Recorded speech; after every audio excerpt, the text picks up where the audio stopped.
Python में वो dynamically typed है। अब हमको समझना है डायनेमिकली टाइप्ड का क्या मतलब है। देखिए जो लैंग्वेजेस होती हैं ना वो मेजरली दो कैटेगरी की होती है, स्टैटिकली टाइप्ड लैंग्वेज और dynamically typed language. C plus plus, Java, ये स्टैटिकली टाइप्ड लैंग्वेजेस हैं, जिसका मतलब ये है कि टाइप कंपाइल टाइम पे डिसाइड हो जाता है। अब यहाँ तो कंपाइलर होता नहीं, यहाँ तो इंटरप्रेटर होता है, तो यहाँ कहानी थोड़ी अलग है।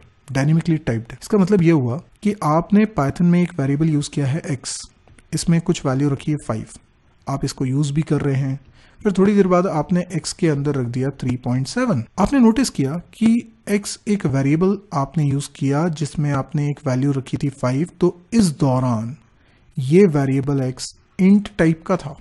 यस, आप भले ही वेरिएबल को डिक्लेयर करते वक्त डेटा टाइप मेंशन नहीं करते हैं, लेकिन जिस तरह की वैल्यू उसमें रखते हैं उससे ये तय हो जाता है कि वो किस टाइप का वेरिएबल है।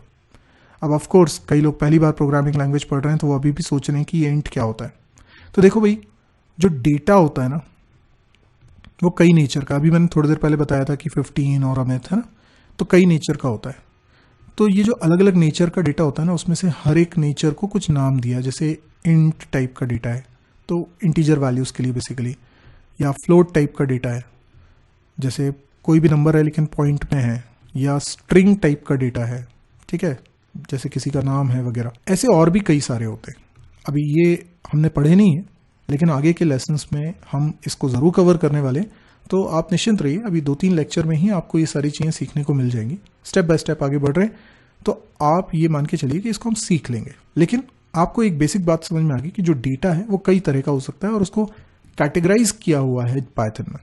तो ये जो टाइप है x का, ये इंट टाइप का, यानी इसमें जो डेटा है वो इंट टाइप का रहेगा। इससे तय हो जाता है कि x को कितनी मेमोरी मिलेगी। अभी x में मैंने रख दिया 3.7, तो इस लाइन के ऑनवर्ड्स ये जो x है ये फ्लोट टाइप का हो गया। आप देख रहे हैं कि डायनेमिकली इसका टाइप ही चेंज हो गया। ऐसा सी प्लस प्लस, जावा में नहीं हो सकता। वहां पे एक बार वेरिएबल आपने बनाया, जो भी उसका टाइप रखा, पहले ही आपको तय करना होता है टाइप क्या होगा, और उसके बाद फिर पूरे प्रोग्राम में आप उसमें चेंजेस नहीं कर सकते। यहाँ पर ऐसा नहीं है, यहाँ तो रन टाइम पे डायनेमिकली टाइप चेंज हो सकता है थोड़ी देर बाद आप इसके अंदर स्ट्रिंग रख दें तो क्या हो गया इसका टाइप हो गया स्ट्रिंग। इस प्रकार से ये डायनेमिकली टाइप्ड लैंग्वेज है। क्या लिख रहे हैं यहाँ पर? Not only the value of a variable में change during the program execution but the type as well. आप वेरिएबल की न केवल वैल्यू चेंज कर सकते हैं बल्कि उसका टाइप भी चेंज कर सकते हैं ड्यूरिंग एग्जीक्यूशन, जैसा अभी हमने देखा। You can assign an integer value to a variable, use it as an integer for a while and then assign a string to the variable, यानी वही जो अभी मैंने एग्जांपल में आपको बता दिया। अब यहाँ पर हमारे पास एक चीज होती है जिसको हम बोलते हैं टाइप, जैसे हम ये पता कर सकते हैं कि किसी वेरिएबल का टाइप क्या है। चलिए मैं आपको एक छोटा सा पाइथन का प्रोग्राम बनाकर और ये चीज समझा देता हूँ जो अभी अभी मैंने आपको बताई थी। अब मैं यहाँ पर क्या करने वाला हूँ, एक फाइल जो हम लोगों ने बनाई हुई थी अपने पिछले लेक्चर्स में, उसको ओपन कर लेता हूँ। कौन सी वाली फाइल थी आपको याद होगी, hello.py, और इसी में मैं कोडिंग करने वाला हूँ। मैं यहाँ पर एक वेरिएबल बना रहा हूँ जिसमें कुछ वैल्यू रखता हूँ और उसके बाद फिर मैं प्रिंट कराता हूँ। आपको याद है मैंने प्रिंट का यूज आपको बताया था हेलो प्रिंट करने के लिए, तो मैं प्रिंट करवाता हूँ। क्या प्रिंट करवाता हूँ? टाइप। किसका टाइप? x का टाइप। ठीक है, अभी ये प्रोग्राम हमारा बन चुका है, इसको मैं रन करके बताता हूँ, इससे पता चल जाएगा x का टाइप क्या है। देखिए मैंने रन किया और यहाँ पर पता चल रहा है कि इसका टाइप है इंट। अभी मैं फिर से करता हूँ इसी प्रोग्राम में थोड़ा सा चेंज। अभी इसी प्रोग्राम के अंदर x के अंदर वैल्यू रख देता हूँ 5.6 और फिर से इसी लाइन को लिखता हूँ। इस लाइन को मैं कॉपी कर रहा हूँ और इस लाइन को यहाँ पर पेस्ट कर देता हूँ। तो इसका मतलब मैं फिर से x का टाइप पूछ रहा हूँ। अब फिर दोबारा इसको सेव करने के बाद फिर से मैं रन कर रहा हूँ। देखिए मैंने रन किया, अब इस बार 2 बार प्रिंट लिखा हुआ है इसलिए 2 बार टाइप बता रहा है। पहले वो टाइप बता रहा है इंट, फिर वो टाइप बता रहा है फ्लोट। आपको ये बात बिल्कुल अच्छी तरीके से समझ में आ गई होगी कि x का टाइप पहले इंट है और बाद में फ्लोट है। इसी प्रकार से अब मैं x के अंदर वैल्यू रख देता हूँ अमित, जो कि एक स्ट्रिंग है। प्रिंट टाइप x, ठीक है। फिर से इसको रन करते हैं, देखते हैं इस बार क्या होता है। इस बार 3 चीज़ें प्रिंट होगी, पहले इंट, फिर फ्लोट, फिर str। चलिए अब थोड़ा सा डीप डाइव करते हैं, मेमोरी का कॉन्सेप्ट समझते हैं। यहाँ पे मैंने 3 लाइंस लिखी हुई हैं, यही अभी मैं प्रोग्राम में लिखने वाला हूँ और मैं इसी के रिस्पेक्ट में कुछ बात आपको समझाता हूँ। मैंने क्या किया हुआ है, मैं सबसे पहले यहाँ पर x नाम का एक वेरिएबल लिया जिसमें वैल्यू रख दी लेट्स से 3। अभी क्या हुआ होगा ना कि x में 3 चला गया। अच्छा ये मेमोरी में कैसे बना, लेकिन कई लोगों को ये कन्फ्यूजन है। जैसे सी लैंग्वेज में जो लोग काम करते थे वो लोग सोचते थे एक वेरिएबल, एक मेमोरी ब्लॉक है, उसका नाम x हो गया, ठीक है, वहां पे सही था ये, लेकिन यहां पर कॉन्सेप्ट थोड़ा अलग है। पाइथन में x एक रेफरेंस वेरिएबल है जो कि रेफरेंस कंटेन करता है किसी मेमोरी लोकेशन का। ओके यस, ये पॉइंटर वाला कॉन्सेप्ट है अगर सी लैंग्वेज पढ़ी है तो, रेफरेंस वाला कॉन्सेप्ट है अगर सी प्लस प्लस पढ़ी है, जावा पढ़ी है, सेम कॉन्सेप्ट है। नए लोग जिन लोगों ने कोई लैंग्वेज नहीं पढ़ी, वो तो फ्रेश कॉन्सेप्ट है उनके लिए।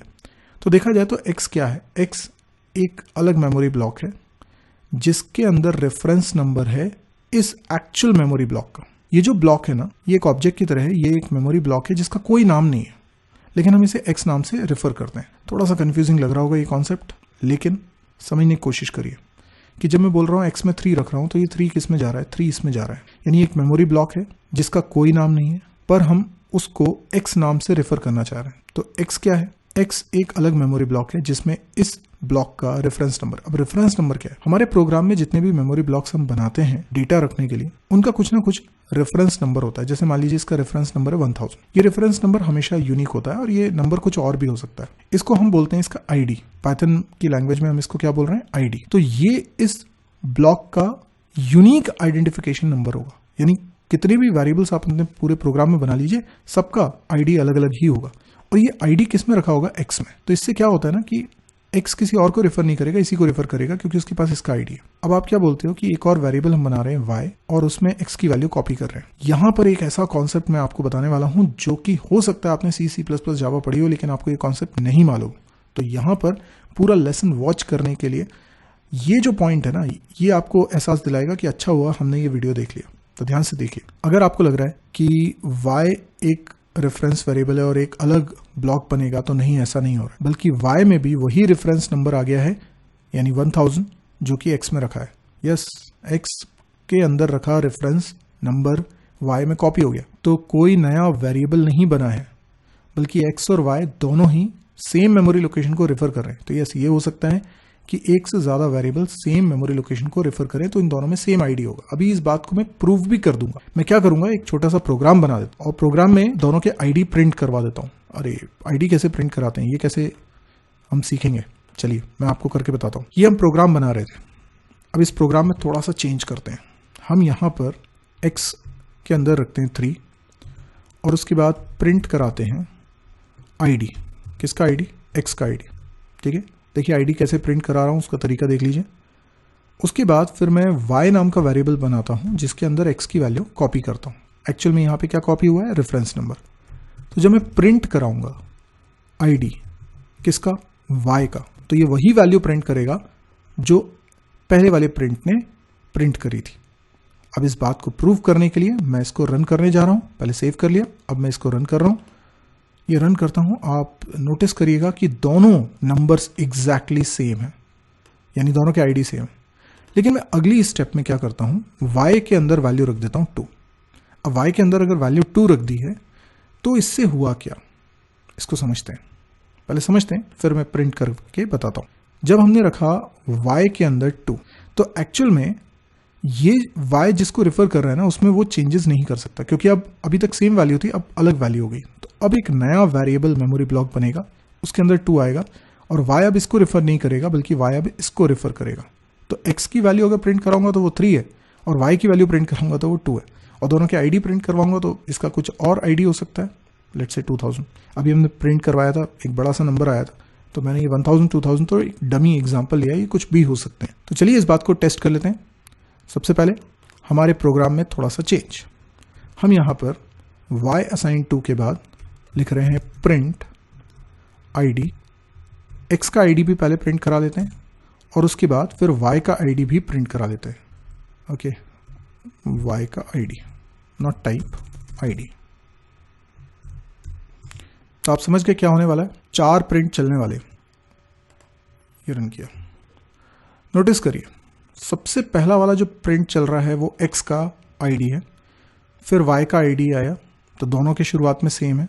ठीक है, अब x का आईडी प्रिंट हो रहा है और x का आईडी तो वही का वही है, कोई चेंजेस नहीं है, पर y का आईडी चेंज हो चुका है। y का आईडी आप देखिए लास्ट में 44 है, तो y का आईडी चेंज हो चुका है। तो आई होप आपको समझ में आ गया होगा जो कॉन्सेप्ट मैं आपको यहाँ पर बताने की कोशिश कर रहा था। तो ये मेमोरी का कॉन्सेप्ट है। तो हमें एक और बात समझ में आई यहाँ पर कि हम पाइथन में जब भी कोई वेरिएबल बनाते हैं तो वो वेरिएबल एक्चुअल में एक रेफरेंस नंबर कंटेन करने के लिए होता है, जो कि एक्चुअल वेरिएबल का रेफरेंस नंबर कंटेन करता है, जिसमें हम 3 रखेंगे। ये जो कॉन्सेप्ट है ना, ये कॉन्सेप्ट आप अच्छी तरीके से बना लीजिए। तो पाइथन के अंदर हर एक वेरिएबल एक्चुअल में जो भी आप बना रहे हैं, रेफरेंस एक्स वाई जो भी बना रहे हैं, वो एक तरह के ऑब्जेक्ट में। अगर आपने ऑब्जेक्ट ओरिएंटेड लैंग्वेज पढ़ी है, ऑब्जेक्ट का कॉन्सेप्ट समझा हुआ है, तो आपको मेरी बात समझ में आ रही है। नहीं तो कोई दिक्कत नहीं है, आगे जाके ये कॉन्सेप्ट धीरे धीरे करके आपके दिमाग में आ जाएंगे। अभी आप इसको इग्नोर कर सकते हैं, बट C++ जावा वगैरह पढ़ी हुई है तो आपको ये समझ में आ रहा होगा। Object is something which is capable to store set of values and can invoke set of operations. यानी एक ऑब्जेक्ट वो होता है जो कुछ सेट ऑफ वैल्यूज भी स्टोर कर सकता है और कुछ फंक्शंस को भी वो कॉल कर सकता है कुछ काम करने के लिए। ठीक है, अभी आप इसको ज़्यादा पैनिक मत होइए इस स्टेटमेंट से अगर आपको कुछ भी कन्फ्यूजन हो रहा है तो। ठीक है, but every variable in Python is an object. Yes, इस बात को समझ सकते हैं यदि आपको ऑब्जेक्ट का मतलब मालूम है, अदरवाइज कोई बात नहीं, आगे जाके आप इन चीज़ों को सीख लेंगे। पर आज के लिए हमारा इतना ही काफ़ी है। हमने वेरिएबल्स का कॉन्सेप्ट बहुत डिटेल में समझ लिया है। आप इसको एक बार रिवाइज करिए, अच्छे से समझिए, और अगले लेसन में हम लोग देखेंगे इसके आगे का portion. Thank you, good bye.